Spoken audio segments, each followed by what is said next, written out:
Question 2, we have connected particles. We have a particle of mass 5 on a rough plane. So that's our P.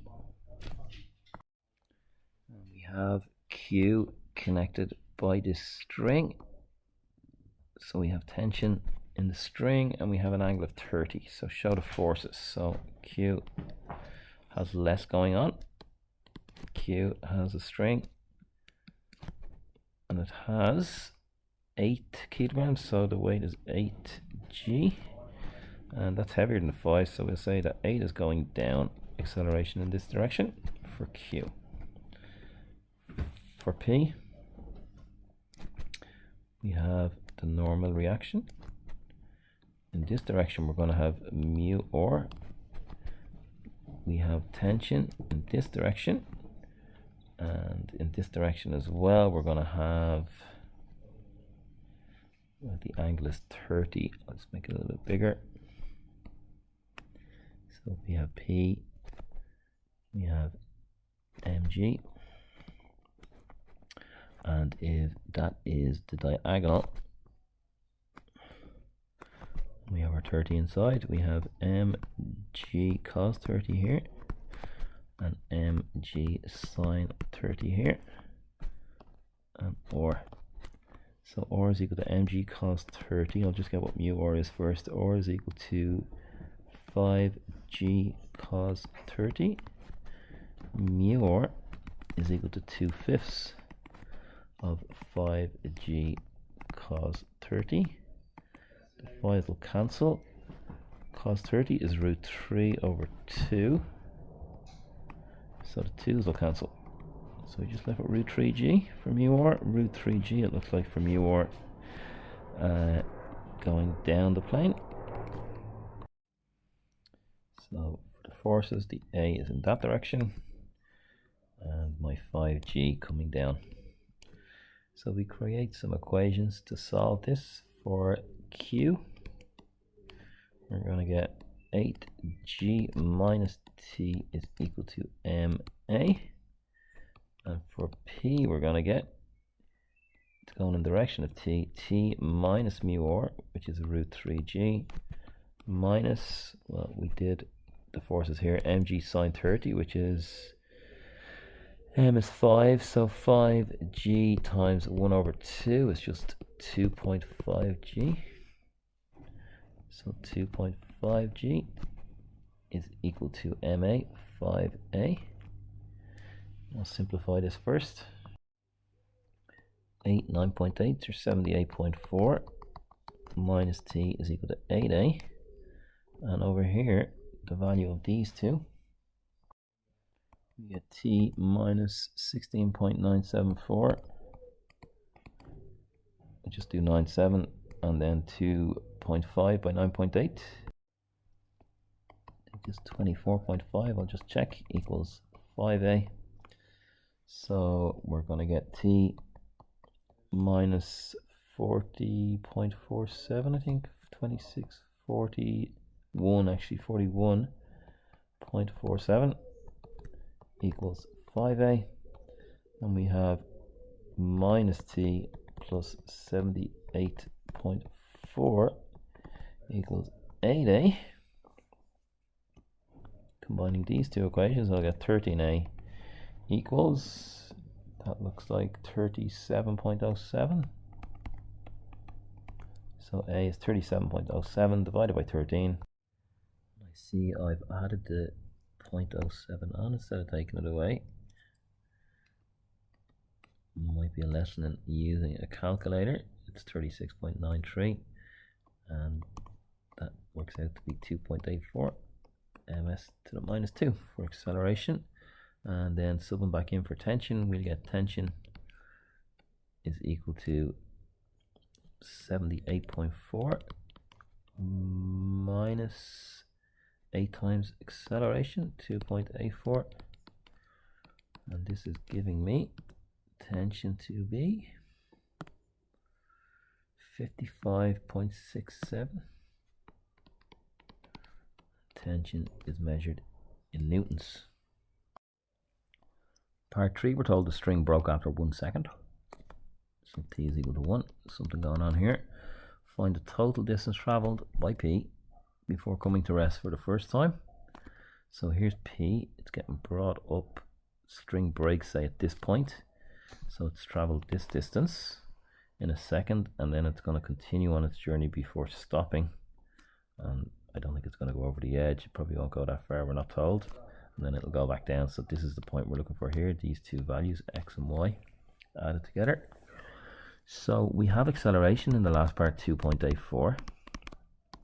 If t is equal to 1 and it started from rest, s is equal to ut plus a half at squared. We can get the distance traveled. S is equal to 0 times 1 plus a half 2.84 by t squared, which is 1 squared. So half of 2.84 is 1.42 meters. So that's how far it travels in that first second. Then after that, what's happening after that? So it's going to continue on. The final velocity is going to be 0. So we have what's happening with P. So P is going in this direction. The string snaps. Okay, that's the important bit. So there's no tension. So we have it's still going up in that direction. So the formula will be T minus the other two forces, which we have. This one here. T minus 41.47 is equal to 5a. T minus 41.47 is equal to 5a, and t is equal to 0 because the string snaps. So a is just going to be minus 8.29. I think that rounds off to.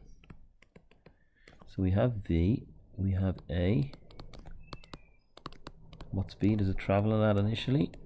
Well, the speed from the previous part.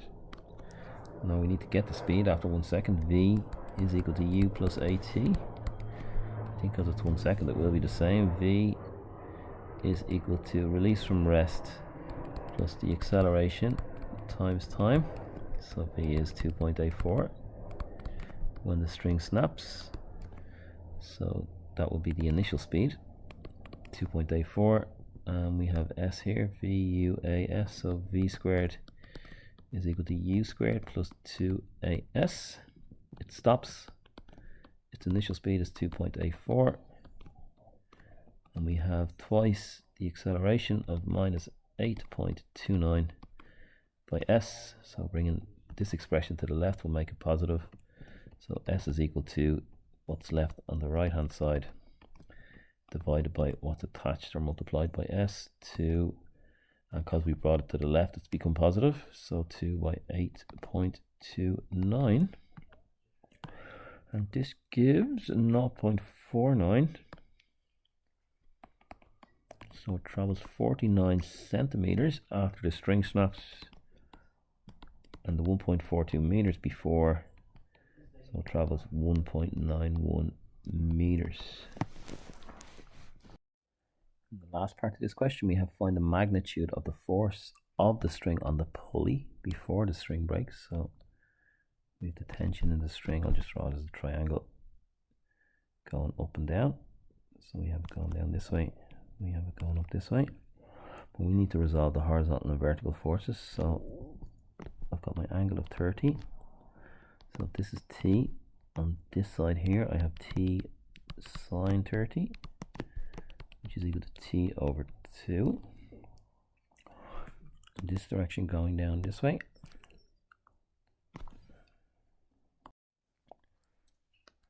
I don't think I put the 30 in the wrong place there. 30, so it's T cos 30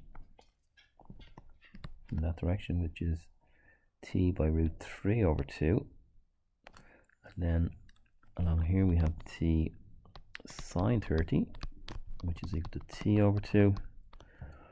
So we have the string itself, T, and we have also the T over 2.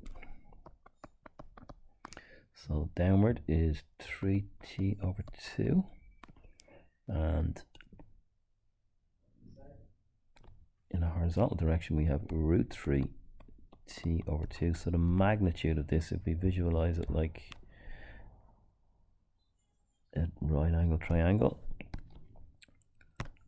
and my tension is acting in this direction, the magnitude will be what's going on here which is going to be 3t over 2 and root 3t over 2.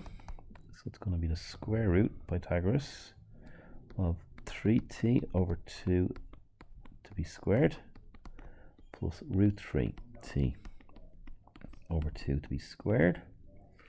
That's going to give 9t squared over 4 plus 3t squared over 4, which is equal to 12t squared over 4.